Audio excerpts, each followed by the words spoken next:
નમસ્તે વિદ્યાર્થી મિત્રો, કેમ છો બધા? મજામાં ને?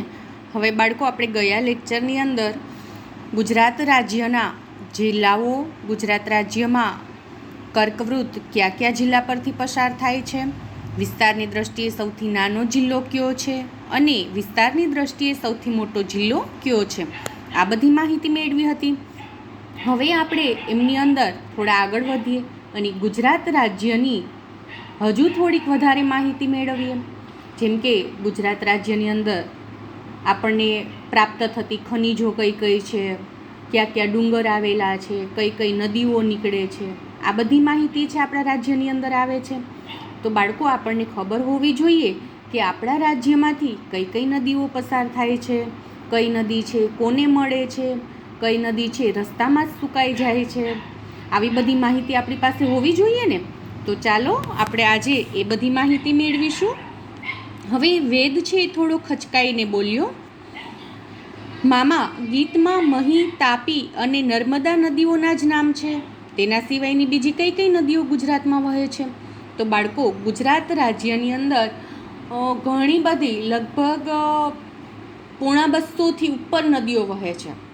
બરાબર, લગભગ 175 જેટલી નદીઓ ગુજરાતમાંથી વહે છે, નાની મોટી નદીઓ. બરાબર, ઘણી બધી નદીઓ છે એ કચ્છ વિસ્તારમાં આવેલી છે, ઘણી ઉત્તર ગુજરાતમાં આવેલી છે અને ઘણી નદીઓ છે એ સૌરાષ્ટ્ર વિસ્તારમાં આવેલી છે. બરાબર, તો ચાલો આપણે જોઈએ એ બધી નદીઓ વિશે. મામાએ ખોખારો ખાધો અને કહ્યું, ગીતમાં કેટલીક નદીઓના જ નામ છે, પણ આ સિવાય સાબરમતી, બનાસ, ભાદર, શેત્રુંજી, ભોગાવો, મચ્છુ, ઘેલો, પૂર્ણા, વિશ્વામિત્રી જેવી નદીઓ ગુજરાતમાં વહે છે. બાળકો, તમને ગયા વર્ષે આપણે ગયા લેક્ચરમાં જેમ વાત કરીએ એમ આપણે એક શોર્ટકટ ટ્રીક નામનો જીકેનો એક લેક્ચર આપણે વીકમાં એક વખત આવતો હતો, જેમાં 4થું ધોરણ 5મું ધોરણ કમ્બાઈન કરીને આપણે ભણતા હતા. એની અંદર મેં તમને શીખવાડ્યું હતું કે ઉત્તર ગુજરાતની અંદર કઈ કઈ નદીઓ આવેલી છે. તો ઉત્તર ગુજરાતની અંદર આપણે જોઈએ તો બનાસ, સરસ્વતી અને રૂપેણ, જેને આપણે શોર્ટકટ રીતે કઈ રીતે યાદ રાખી હતી? BSRU. બરાબર, બનાસ નદી, સરસ્વતી અને રૂપેણ નદી, 3 નદીઓ છે ઉત્તર ગુજરાતમાંથી વહે છે અને ઉત્તર ગુજરાતની એ મોટી નદીઓ છે. પછી આપણે આ સાઈડ આવીએ થોડા, જ્યાં આપણને મધ્યપ્રદેશની બોર્ડર લાગુ પડે છે, એ બાજુ જે જિલ્લાઓ આવેલા છે ત્યાંથી નીકળતી નદી કઈ છે? તો સાબરમતી, હાથમતી, વાત્રક, સેઢી, આ બધી નદીઓ ત્યાંથી નીકળે છે. એથી થોડાક નીચે આવો દક્ષિણ ગુજરાતની અંદર, તો ત્યાં પણ ઘણી બધી નદીઓ નીકળે છે, જેમ કે મહી, ઢાઢર, નર્મદા, તાપી, ઔરંગા, પાર, આ બધી નદીઓ ત્યાંથી નીકળે છે. પછી આપણે આવીએ સૌરાષ્ટ્રની અંદર, તો સૌરાષ્ટ્રની અંદર ભાદર, શેત્રુંજી, ઘેલો, ઓજત, આ બધી નદીઓ વહે છે. તો બાળકો, નર્મદા નદી છે એ સૌથી મોટી નદી છે, જ્યારે સાબરમતી નદી છે એ સૌથી લાંબી નદી છે આપણા ગુજરાત રાજ્યની. પછી સૌરાષ્ટ્ર વિસ્તારની સૌથી મોટી લાંબી નદી કઈ છે? તો સૌરાષ્ટ્ર વિસ્તારની સૌથી લાંબી નદી એ ભાદર નદી છે. તો હવે બાળકો, આપણે આ બધી નદીઓ પર ક્યાં ક્યાં બંધ બાંધવામાં આવ્યા છે એ પણ આપણે જોવાનું છે. બીજું કે આ જે બધી નદીઓ છે એ રસ્તામાં જ સુકાઈ જાય છે કે પછી દરિયાને મળે છે એ પણ આપણે જોવાનું છે. તો ચાલો એમના વિશે માહિતી મેળવીએ. પરંતુ જો બાળકો, આ જે બધી નદીઓ છે એમાં વિશ્વામિત્રી નદીનું નામ, હમણાં જ આપણે વાત કરી કે વિશ્વામિત્રી નામની નદી છે ક્યાંથી વહે છે? તો આ નદી છે વડોદરા પાસેથી વહે છે. બાળકો, આ નદી છે એકદમ ચોખ્ખી નદી છે. ગુજરાત રાજ્યમાં જેટલી નદીઓ છે એ બધી નદીઓમાંથી સ્વચ્છ નદી વિશ્વામિત્રી નદી છે. ચાલો જો કયો જી મને, એની પાછળનું કારણ શું હોઈ શકે? જો અત્યારે મોટાભાગની નદીઓ પ્રદૂષિત થઈ ગઈ છે. શાના લીધેથી? તો કે કારખાનાનું ગંદુ કેમિકલયુક્ત પાણી એમાં છોડવામાં આવે છે, પછી આપણે ઢોરઢાંખરીમાં નવડાવીએ છીએ, વાસણ સાફ કરવા જઈએ છીએ, કપડાં ધોતા હોઈએ છીએ, વગેરે કારણોસર નદીઓ છે ખૂબ ગંદી થઈ ગઈ છે. પણ વિશ્વામિત્રી નદી છે એ સ્વચ્છ નદી તરીકેનો ખિતાબ એમને પ્રાપ્ત થયો છે, મતલબ કે સ્વચ્છ નદીની ગણતરીમાં આવે છે. તો શા માટે? એવું તો એમાં શું રહેલું છે? આપણને પ્રશ્ન થવો જોઈએ ને. ચાલો વિચારો. ચાલો હું જ જવાબ આપું છું તમને. કારણ કે વિશ્વામિત્રી નદીની અંદર મગરોનું પ્રમાણ વધારે છે, એટલે આ જે નદી છે એને મગરોની નદી તરીકે પણ ઓળખવામાં આવે છે. બાળકો, તમે સાંભળ્યું હશે કે ચોમાસાની ઋતુમાં આ વર્ષે ખૂબ વરસાદ હતો અને વડોદરા શહેરની અંદર પાણી ભરાઈ ગયા હતા. તો તમે એ પણ સાંભળ્યું હશે કે પાણી ઉતરી ગયા પછી મગરો છે શહેરની અંદર ઘૂસી આવી હતી. શું કામ?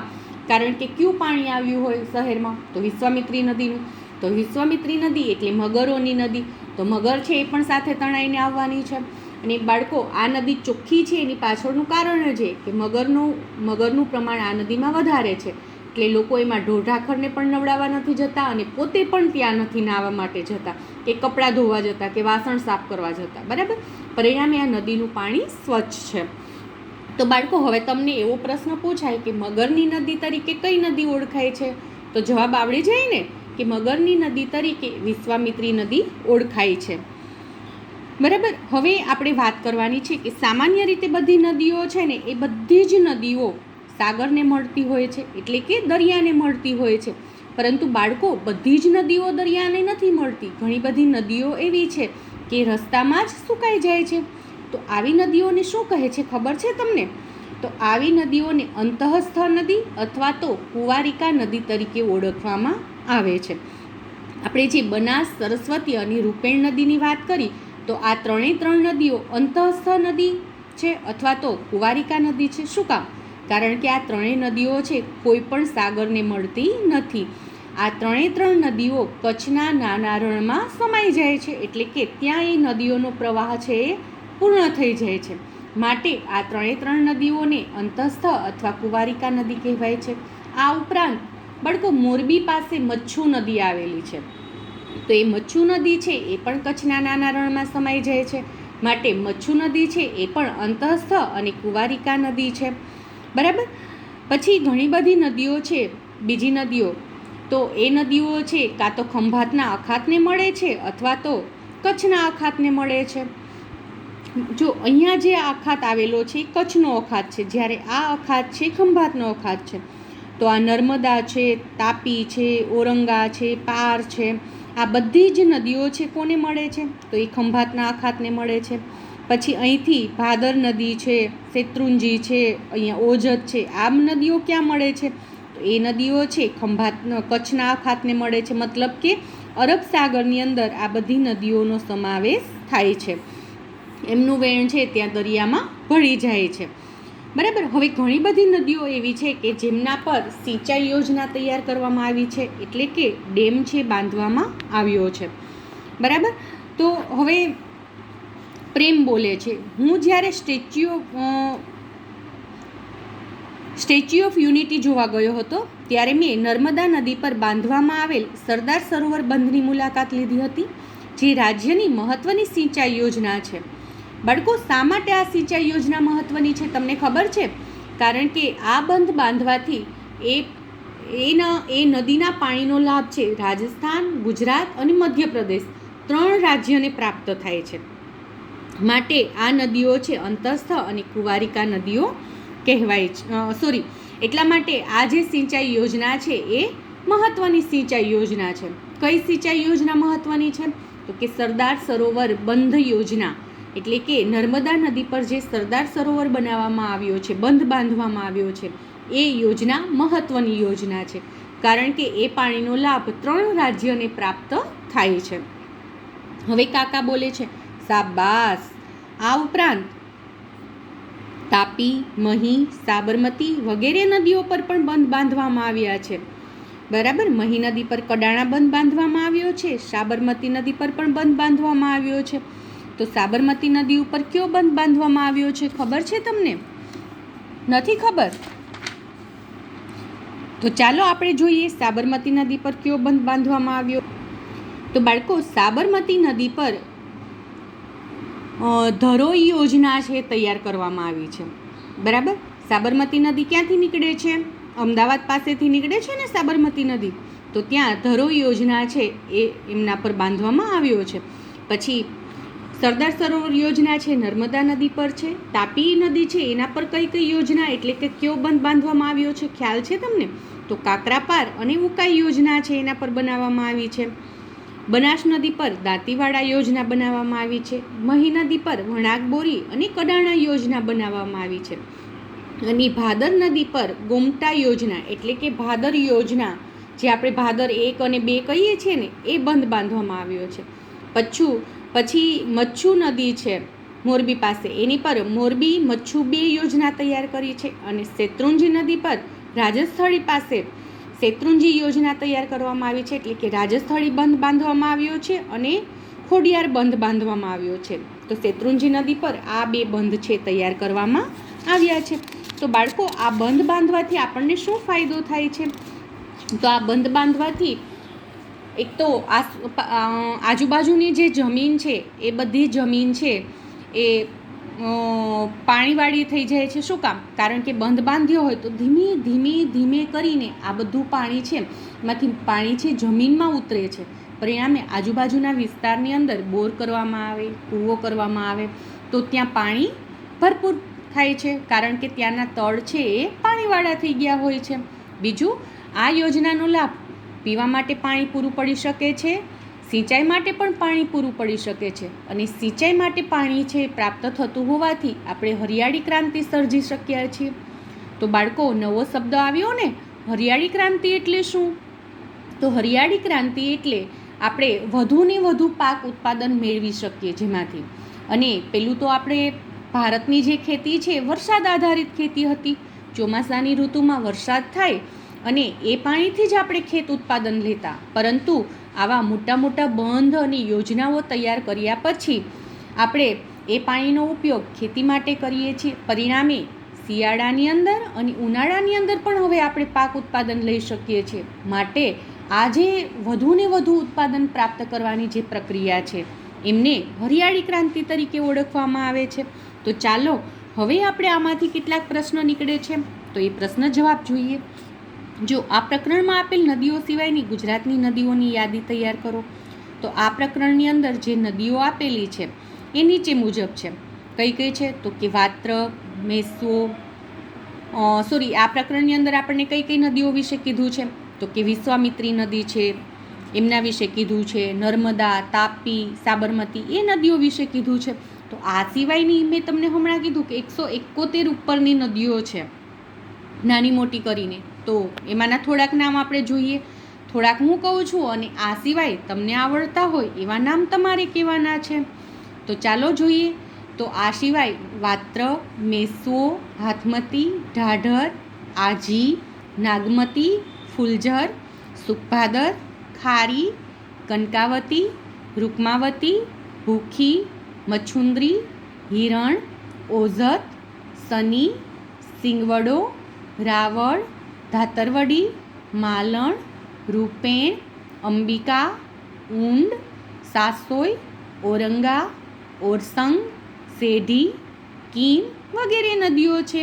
તો આ સિવાય તમને જે નદીઓના નામ આવડતા હોય એ તમારે લખવાના છે, એની એક યાદી તૈયાર કરવાની છે. ચાલો ત્યાર પછી જોઈએ અંતસ્થ નદીઓની યાદી બનાવી તેનું અંતિમ સ્થાન લખો. તો બાળકો, અંતસ્થ નદી એટલે શું? મેં હમણાં જ તમને સમજાવ્યું કે જે નદીઓ રસ્તામાં જ સુકાઈ જાય છે, દરિયાને મળતી નથી અને રસ્તામાં જ સુકાઈ જતી જે નદીઓ છે એવી નદીને અંતસ્થ નદી અથવા તો કુંવારિકા નદી કહેવાય છે. તો એ નદીઓના નામ તમારે કરવાના છે તૈયાર. તો એ બનાસ, સરસ્વતી અને રૂપેણ. ઉત્તર ગુજરાતની આ 3 અંતસ્થ નદીઓ છે જે કચ્છના નાના રણમાં સમાઈ જાય છે, એટલે કે તેમનું અંતિમ સ્થાન કચ્છનું નાનું રણ છે. આ ઉપરાંત મચ્છુ નદી જે મોરબી પાસે આવેલી છે એ પણ કચ્છના નાના રણમાં સમાઈ જાય છે.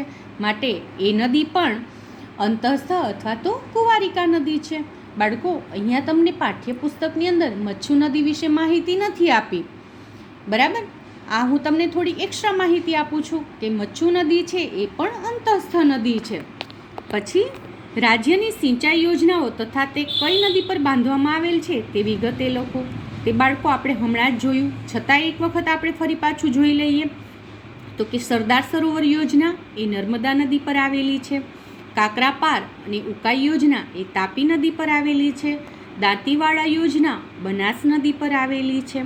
ધરોઈ યોજના સાબરમતી નદી પર આવેલી છે. વણાકબોરી અને કડાણા યોજના એ મહી નદી પર આવેલી છે. ગોમટા યોજના એ ભાદર નદી પર આવેલી છે.